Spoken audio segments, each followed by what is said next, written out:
Hello friends, welcome back to my channel. আজ বানিয়ে নিচ্ছি ধনে রুই। ধনে রুই বানানোর জন্য প্রথমে রুই মাছটা সর্ষের তেলে ভেজে নেব।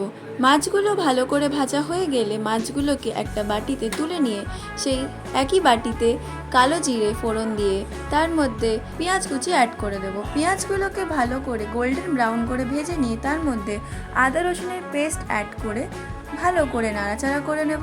তারপর তাতে ধনেপাতা ও কাঁচা লঙ্কা বাটা অ্যাড করে ভালো করে ভেজে নেব। তারপর তাতে ফ্যাটানো টক দই অ্যাড করে ভালো করে নাড়িয়ে চাড়িয়ে নেব।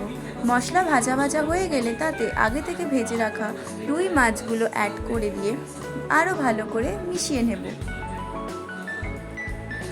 তারপর তাতে পরিমাণ মতো জল অ্যাড করব। এবার এতে 1 চামচ ঘি ও পরিমাণ মতো নুন অ্যাড করে গরম গরম ভাতের সাথে সার্ভ করব ধনে রুই। Thank you for watching.